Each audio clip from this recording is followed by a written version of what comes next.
All right, also dumb. Lane Kiffin still in Oxford this morning, despite some reports or thoughts or tweets that came out over the weekend.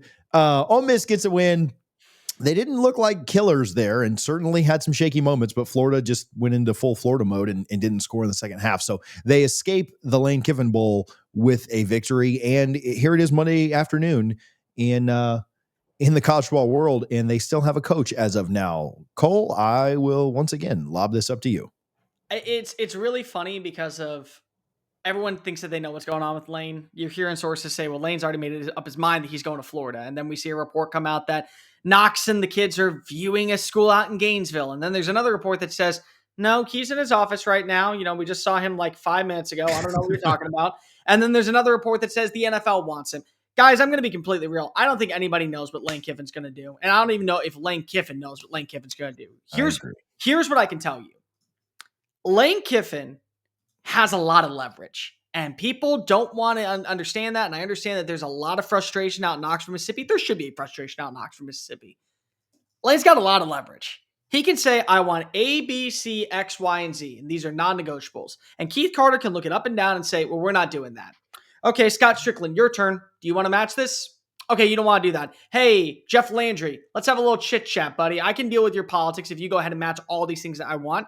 Oh, I hear that this guy out, Mr. Kraft out and Pat Kraft out in State College, Pennsylvania, he's really looking for a head coach that's going to knock us off our socks. Can you match these things?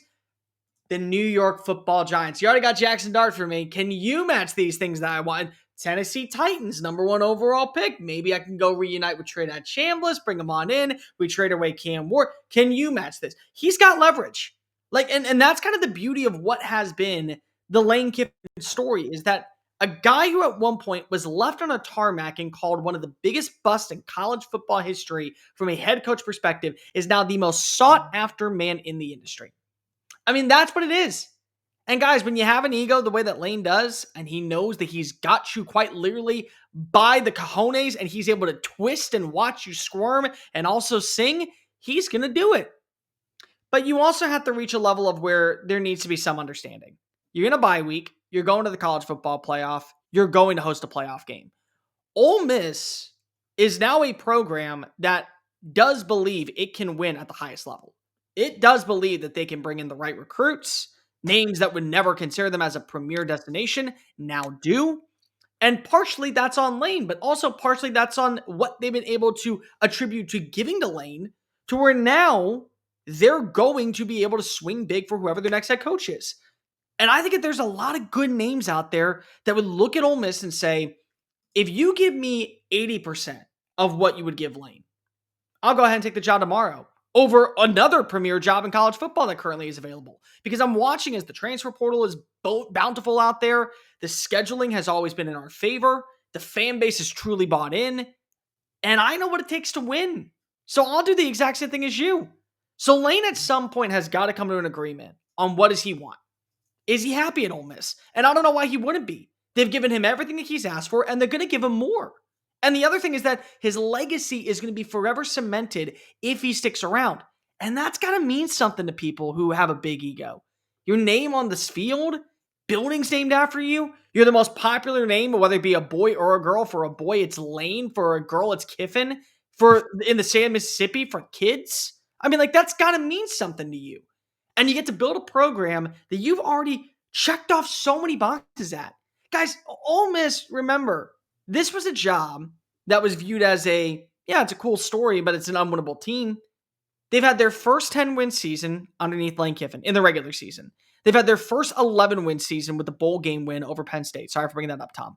They're a game away from having their first 11-win regular season, and they're a game away from, no doubt about it, guaranteeing their spot in the college football playoff. And if there's a few more chaotic scenarios right now, Alabama losing, Texas A&M losing, and them winning, they're going to Atlanta for the first time and playing for an SEC title. So Lane's crossed off every single box, and there's more that he can accomplish there. But he's got to want it. But also, if you are a program like Ole Miss, at some point you got to say, shit or get off the pot. Buddy, we've given you everything that we can, and we can't keep doing this. We got to know going into Egg Bowl, are you going to be our head coach after this season? Better yet, are you going to be our head coach for the playoff? Because why are we going to sit around and wait for you just to go ahead and leave us whenever we're done? Do you even care at that point? Or are you already going and trying to build your roster for going over to Florida that's not even being bowl eligible this year? Hey, I'll get right back to the video, but first I do want to tell you about our friends over at Sleeper. Make sure that you are on the Sleeper app. We appreciate all of their support this football season. Use our code CFA for a 100% match up to $100. We will play the more or less game on Wednesday on the Power 2 live here on the channel. So make sure you're subscribed and don't miss it. Make sure that you've already deposited and you're already good to go. While you're doing holiday shopping for everybody else, make sure you're on the Sleeper app taking care of yourself too. Check their terms and conditions because terms of use do apply. We appreciate Sleeper for their support. I think there's a lot of things with Lane that are more off the field, outside of the building factors for him in this decision than there are on the field, in the building, that sort of stuff. He's been open about his sobriety, his family, how much they mean to him. And to the points that Cole just made, why would you leave a program that is giving you everything in terms of resources, contract, flexibility, comfort, period, when you'll make an incremental step up in brand notoriety and go to a Florida or an LSU, and all of a sudden there's a clock. We've talked about this before. He could stay at Ole Miss potentially for another 10 years, 20 years if he really felt like it. And there aren't that many examples of that anymore in modern day college football. I think the interesting thing, at least as it plays out for this season, Ole Miss looks like they should take care of business against Mississippi State in the Egg Bowl, right? Then, depending on how things shake out, as of right now, based on the past college football playoff rankings from last week, they would draw Texas in the first round. You feel pretty good about Ole Miss beating Texas at home. It would be competitive. And then the winner of that game would move on to likely play Indiana. Indiana's not really been tested against anybody of that caliber. No disrespect to Oregon. I think Oregon is an outstanding football team, but I think what Ole Miss brings to the table is better. Ole Miss versus Indiana would be a shootout for the ages. And I could see Ole Miss winning that game. I could see Indiana winning that game. But what I can see is a situation where Ole Miss is in the semifinal, the Final Four of the college football playoff this year. I think that's very practical. And we'll have to see how things go the next few weeks and what those brackets ultimately end up looking like. But it does seem like there's going to be a path for Ole Miss to make it to the Final Four, whether they get to the national title, whether they win the national championship. I don't necessarily see that in the cards, but damn, that's a hell of an accomplishment for Ole Miss football to get to that point. So realistically, if he is going to drag this out, to Cole's point, we need an answer before the Egg Bowl. If I'm him, keep going. Because the deeper this thing goes with Ole Miss in 2025 into 2026, the more desperate these other places are going to be to get you to sign on. They're going to continue to wait. The dominoes are going to continue to fall, that sort of thing. And he's going to have more and more leverage the more that Ole Miss wins. And they should. So if I'm Lane, sit tight. Here's where I push back. At some point, Ole Miss has got to realize we're losing you. We can't afford to miss out on our premier coaching candidate. Because again, with all the jobs that are being open and all the other moves that are going on behind closed doors of, hey, this person's going to take this job, which means this job becomes available. What if there's a premier target that you really want? And again, Ole Miss, in my opinion, has, in the last 10 years, I think Ole Miss has gone from being a C-level program to a B-plus level program, if even in some eyes, an A-minus level program in the public. If there's a candidate that they really want, like let's say their top guy is John Summerall, and John Summerall's been rumored to go to Auburn. You can't just sit here and wait because of, Lane may or may not be going. Lane may or may not want to stick around with us, and he's eventually going to go to Florida, and our only guy that we feel comfortable leading the charge with this amount of money is John Summerall, and he's already signed on to Auburn.